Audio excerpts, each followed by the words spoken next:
So the thing I wanted to talk about was the relationship of like sacramental theology, ritual, liturgy, in terms of thinking about a connection between spirituality and the physical world. And what motivated me about this was a recent experience I had where I was teaching young children about science, about astrophysics in particular, which is my field. And I was discussing how the elements that were formed in their bodies were formed inside, previous generations of stars that were then exploded out into space and then collected together, again to form stars and planets and eventually living beings. And it struck me that, this is a narrative, a story that might seem in conflict with, a narrative that says that God is the creator. And that although this is not a conflict for me, it's definitely a conflict that I sense from a lot of people from a religious perspective, particularly within the Christian tradition. And so one of the ways I was thinking about this is that maybe if we thought more in terms of like God's immanence, God's working in the world through processes like that, through processes like, the formation, burning, and explosion of stars, and even the things that go on in our everyday life in terms of like, the rising of the sun or the rain that comes through the weather that we understand meteorologically, that there would be less of a concern about these things. And we recognize that God is working in all the elements of creation. And one of the ways that I was thinking about that was in terms of the sacramental theology, in terms of liturgy, how we already have a sense in which God speaks to us, communicates to us via, matter, and via matter, not in an esoteric way, but in a very ordinary way, such as washing with water and eating, very ordinary fruits of the earth like bread and wine. And I guess I'm reminded of C.S. Lewis's comment in Mere Christianity, where he said, we might think it strange that God uses matter to communicate the spiritual life to us, but he doesn't, because he made it and he likes it. So I was just wondering what you guys' thoughts were on those issues. Just deeply incarnational, right? That some of the language neuroscientists use about like human behaviors and things that may have a neural substrate, I think is kind of one way they speak of it. But is it whatever kind of a spiritual experience you have has to some kind of neural substrate, right? Some kind of physical, spatial dimension to it. There's no such thing as just spirit. I mean, or that our experience of it is at least mediated, say, through matter, through physicality, through our bodies, our nervous systems. And I think for some, I find that's an uncomfortable idea, because it sounds like, oh, you're denying the spirit or the soul or whatever. And I don't think it does any of those things. Like the problem with people who have that objection is whether they realize it or not, they're not accepting incarnation. Right? They don't really believe incarnation means that God became human, and it's an extremely difficult thing to believe that, because it's such a shocking. You just stop and think, what a shocking claim that is. But if you call yourself a Christian, then this should not be a problem, right? You should be able to accept a spiritual, physical melding, right? This is the way the world is. Something that I've observed, somewhat to my dismay, is the extent to which Christians, by and large, will say they believe in incarnation, say they believe in resurrection, don't really believe in either. They don't act as though they haven't really accepted the consequences, you might say, of incarnation, that the physical and material are deeply enmeshed in the spiritual, or resurrection the same way. I think many Christians think they die and their soul is delivered from the prison house of their body and it goes to be with God, and they don't need a resurrection. They don't need a resurrected body. They have such negative relationships to their bodies anyway that the physical seems like a problem rather than an avenue to God. But I think you can't really be a Christian without accepting that the physical is this avenue to God. And I should add, by the way, that I'm also struck with the extent to which Jewish tradition strikes me as highly incarnational and highly sacramental. And I'm most surprised the extent to which my own tradition Protestantism often should be both of those things, but often fails to be either. I'm so often struck that, if you want to learn to be a better Christian, learn more about Judaism. I think too, from a sociology of religion, or an anthropology of religion standpoint, a lot of what religion is doing is trying to situate one's own life, one's unique problems, one's unique situation within a greater network of meaning. And for so many people, how many people have said, God, if I'm supposed to do this, give me a sign. It just can't be my logic in decision making. It can't just be, is this best for my family? These very normal processes that we have, we're looking for some validation from a supernatural force. And in some ways, I think that is part of an obsession of sort of looking for unique validation of one's own life. And this idea that if I have these everyday experiences and everybody has these everyday experiences, is my life particularly meaningful? And so in the search for religion and in the participation in religion, so many people are looking for that meaningfulness. We place our hope in, God, Jesus, Buddha, something that transcends ourselves that we can connect to. And if the point is to look for some uniqueness and meaning, then so often the natural world, that which is a common experience, doesn't really cut it for what we're expecting to get. And so what people are looking for, from an anthropological perspective, so often is an epiphany, that God speaks to me in a special way, in a spiritual way that is unique to myself, that I have a special, even personal relationship with God that is, inimitable by any other person. And so I am special. I am loved. I am, God's child. And I'm speaking particularly in the language of the Christian tradition here. But if you're looking for that, then there is, for better or worse, sort of a natural degradation then of looking at the natural, the everyday, the ordinary as something that is not only just a pathway to God, but something in which God acts. Yeah, it strikes me, the things that you were just talking about, I'm reminded of Luther drawing a distinction between a theology of glory versus a theology of the cross. And the theology of glory is always looking for like special, experiences, whether ecstatic or, meaning in various things. And theology of the cross was like, a way of recognizing that this life is a way of suffering and finding God in, the help of other people, and that was something that he was actually big on, which I think is kind of interesting because, as David's already highlighted, these concepts that we're discussing about finding God in the physical world, him working through not just like the inanimate physical world, but also like each other, as we discussed through, prayers being answered by the help of other human beings, that these things are endemic, they're part of our tradition. And yet, as you were saying, John, for perhaps other reasons, we seem to sort of float away from these things, which are very much a part of this way of thinking, into like looking for these, special, experiences, or looking for something different. I'm sort of reminded, we mentioned the cross. Have you ever read or heard of St. John of the Cross, 16th century Spanish mystic? Wrote a wonderful book called The Dark Night of the Soul, which kind of describes, novices entering religious orders in a convent and their enthusiasm for prayer and spiritual exercises, and that enthusiasm wanes. In other words, it's fun to be religious, right? And then after a while, it's not fun anymore.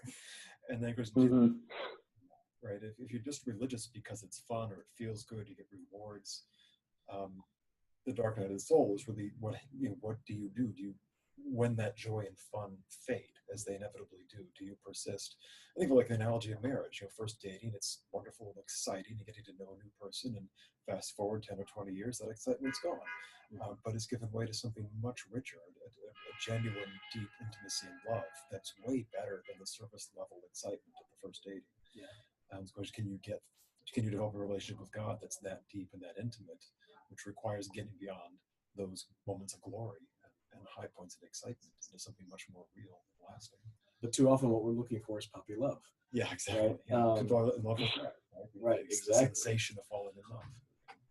So the same sort of feeling that goes into adoring, the stories of a romantic comedy, is the same thing that we're looking for in religion. Church at the movie theater, have the same effect for us in some ways. But I think what David is highlighting with bringing up St. John of the Cross is that this isn't a modern problem. This isn't this is something that persisted throughout history.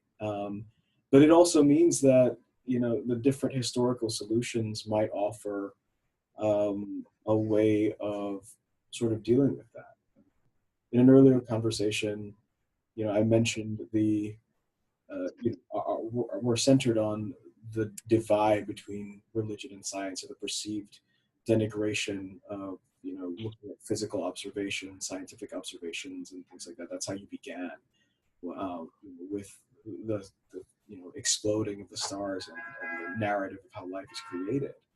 I mentioned the Royal Society earlier in an earlier conversation, and for these people who were scientists and who ostensibly modern science in large part grows out of their work, were very staunch Calvinists, and there was a rejection of sort of the over spiritualization, I think. And not that these people denied that there are miracles, or that Calvinist theology denies that there are supernatural powers, but that God as sovereign, if you perceive God as sovereign, then the order of the universe itself is something that is made by God, and that order is good, and that the handiwork of God is just as easily seen, and if not more seen, if not more indicative of the providence of God, than something that is supernatural. Well, that's Paul's argument in Romans 1:20, I think. The invisible qualities of God being seen through what was made. So, yeah, I'm sorry. Somebody, when I'm married to an artist, I like to take photographs. This is actually my favorite shirt now because of the winning artwork my wife did for this Sheep and Wool Festival in Maryland. And these are not lambs; they're pictures of lambs. But I'm again just of art in pictures. So like we're in a colleague's office, and there's pictures of his kids on the desk. His kids aren't here, but he has these sort of present reminders of them for when he is away. And there's something with this, just even visually, what do you think matters? And we want kind of the big postcard picture of the great landscape, or the kind of the classic. But so often I find the most interesting photographs and paintings are much more mundane. And you have to learn to see, in a way, what would make a good painting, what would make a good photograph, what's interesting. And often people their experience of photography and selfies and such. It's like, your selfie at the Grand Canyon is not that interesting. It just says, I was here. That's all it says. And it says you're kind of narcissistic and you love yourself. It doesn't communicate. It's not beautiful, and it doesn't communicate much. And it takes effort just to learn to see past the snapshot that says, look where I was, into look at God's creation. Look at this beauty that I discovered in some perhaps a very unexpected place. Yeah. Just walk through the cities of New York, coming here, and it's like all kinds of interesting things to see. Kind of walk past and don't notice. But there's people who do like street photography to highlight, look at this mundane thing you walked past, and freeze that moment, put it in a frame, and suddenly it's an exquisite beauty, the relatedness between two people that you can see. And I think that what David's bringing up shows just how social sacramentality was, I think, originally intended to be. And he mentioned the selfie and sort of the narcissism of the selfie, and I think this is a really great image, no pun intended, that when you take the selfie, it's I'm here, you're not here, and you want to demonstrate the sort of uniqueness of your experience, and tying that back to this idea of, meaning, and wanting to validate your own unique experience as meaningful. What I think is very interesting is that when you look at, the linguists and the philosophers of language, there is no such thing as unique meaning. That if you utter a word and you're the only one who knows what it means, and philosophically Kierkegaard talks about this, right? In the preface to Fear and Trembling, that if you speak and nobody understands you, you haven't said anything at all. If you're looking for the uniqueness of experience and the unique meaningfulness, then you're kind of missing the point of meaning. That meaning, any word has to have a sort of shared understanding between two people, this relationality between two people that you're talking about in the photograph. And sacramentality has to have, to create meaning, has to have that same sense of sharing and community and communal experience. We talked earlier about the experience of prayer, right? That for so many people, this is the common entry point or the common spiritual practice that has some sort of, sacramental bearing. And whether or not, especially in something like intercessory prayer, where I pray that God, heals somebody of cancer, or that, my cough goes away, or that my kid makes it to school on time. That, we're looking for a sort of supernatural answer, that God parts the traffic and, like he did the Red Sea or something like that, so that I can get to school on time, or, that miraculously, the radiation hasn't worked, the surgeon hasn't been able to cut out the metastasizing cancer, that some miraculous thing will happen. And I think the reality and the common experience of that is that most of the time it fails. I mean, maybe there are a few stories of when it doesn't fail, when it works and miraculously something happens. But for the most part, I think the common human experience is that intercessory prayer, too often maybe, doesn't really work. And so how do you explain the fact that this practice has persisted throughout the centuries? There's much evidence against it, right? The way in which the prayer is not answered, the cancer doesn't go away, the person dies.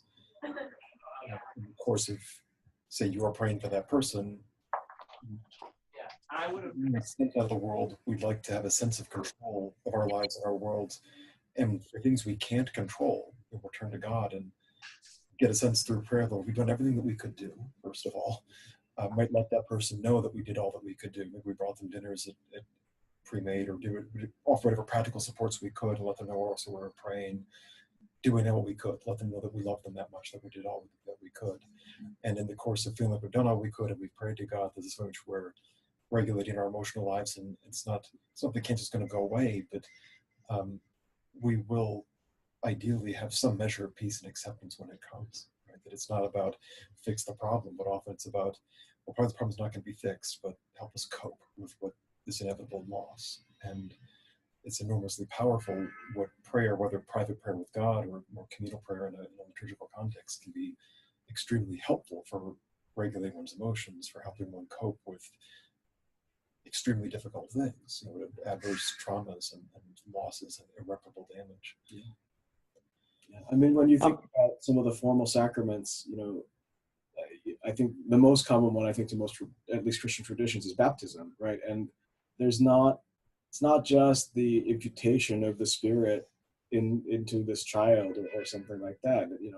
Baptism is not magic, says the famous tract, right? That you listen to the words that are spoken over the child, and you listen to the vows that the congregation takes, and it is a marking of this child as a child of God. It is a declaration that this child is in a particular community, and it's a vow from the congregation, not only a recognition, but a vow from the congregation that they will care for this child. So the sacrament, has a social function that gives it meaning.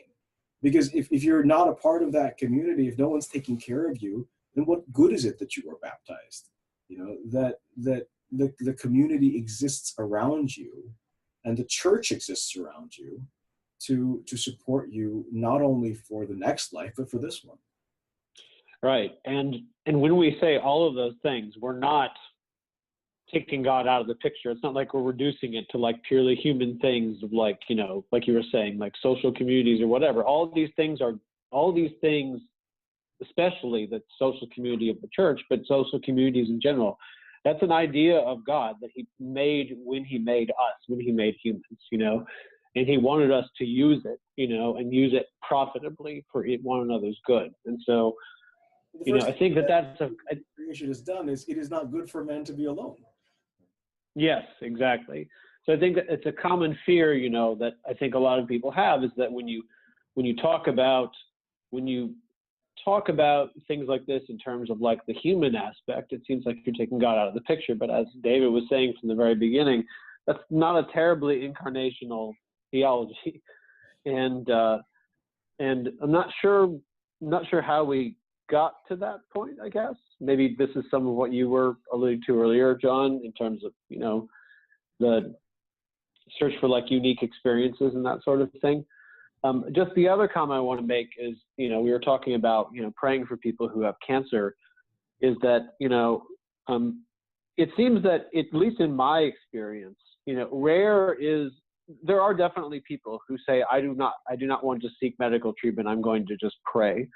You know, there are definitely people who say that, but the vast majority of religious believers, at least I can only speak definitively from my experience in the United States, of course, they don't act that way. They pray like mad, but then they go see the doctor, you know, and in my case, my brother passed away a few years ago from a very terrible cancer. And, you know, we were a praying family. We were praying constantly. We had people from all over the world praying for us, thanks to the technology of the internet. But we would have considered ourselves foolish, you know, not to seek medical treatment from like the best medical science that was available.